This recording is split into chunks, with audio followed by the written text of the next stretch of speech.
Good morning. My name is Paul Iorio, and I'm discussing 5 young adult literature novels. 3 of these books are fiction, 1 is nonfiction, and 1 is spiritual nonfiction. The 5 books are Red Badge of Courage, All Quiet on the Western Front, The Diary of a Young Girl, or Diary of Anne Frank, To Kill a Mockingbird, and the Bible. And I'll discuss the Bible last. First book, The Red Badge of Courage by Stephen Crane, takes place during the Civil War. A young soldier is ashamed of the feeling of fear when going into combat. He ultimately overcomes this fear and has courage, but it takes a lot for him to overcome it, and he never ever lets go of the feeling of being ashamed. I know what it's like to have fear and go into battle. I've done it, but it takes a lot of courage.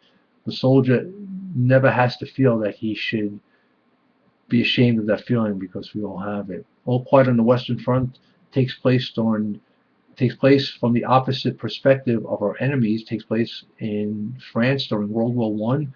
German soldiers, a young soldier by the name of Paul and his comrades, led by a corporal, very rigid, takes them through basic training and ultimately into the war in France. Paul deals with fear on different levels. He deals with the corporal, who engages them on many levels, and he deals with combat. Paul also has the fear of going home and seeing his family and knowing what he's done in combat, and that takes a lot of courage in and of itself. Paul ultimately goes back to the war, but he's killed on the last day. When it's all quiet on the Western Front, he's killed by poison gas. Paul overcame his fears, and he had courage to do so. The third book is The Diary of a Young Girl, or Diary of Anne Frank. Takes a young Jewish girl in the Netherlands during World War II. The Netherlands occupied by the Nazis. She's taken in by a Christian family. They have the courage to hide the young girl, keep her safe, and they know that if they're caught, they will be sent to the concentration camps and killed. Anne has the courage. She also has the fear of knowing that her family's been taken. She's allowed to stay with this family. All her relatives are probably killed in the concentration camp, but she has the courage to hide. And she has the courage not only to hide, but she has the courage to write down what's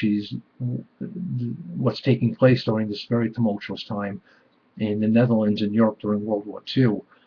The fourth book is To Kill a Mockingbird, and this deals with the courage of overcoming racism. 3 young children witness a trial where a black man is on trial for raping a white woman. There's a white lawyer who represents the black man. Ultimately, the black man is convicted by an all-white jury, but the 3 children are able to see the racism at an up-close and personal perspective. They sit with the black family, and they see racism through their eyes. Written by Harper Lee, and engages racism that these children, they decide to overcome it during a very, very, very, very terrible time in our country's history.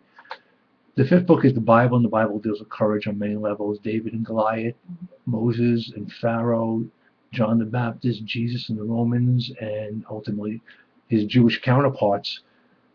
Bible is one of those young adult books I think need to be read prior to reaching maturity, so our children have the courage to read it, gain the faith that's in there to overcome the obstacles that I just spoke about in these other 4 books. Each one of these people in these books have faith. You can't have courage without faith. You have to have faith in something to overcome the challenges that are overbearing you. The Bible in many ways is being attacked from every angle today. During even our political environment, it's not encouraged to read the Bible any longer, although I think it is still something that needs to be represented today. All 5 books I've talked about today are relevant for our society, especially since the wars in Iraq and Afghanistan are ongoing, or at least Afghanistan is ongoing still, and who knows what's to come next. Racism is still prevalent. It exists, and the Bible is always there to give us the faith to overcome this. Courage is something I talked about, and something that we all need to have, but you need to get courage from somewhere, and I believe that the Bible is our source of encouragement. And the 4 people, the characters in these novels that I just spoke about, had the courage and the faith to overcome their fears. Thank you.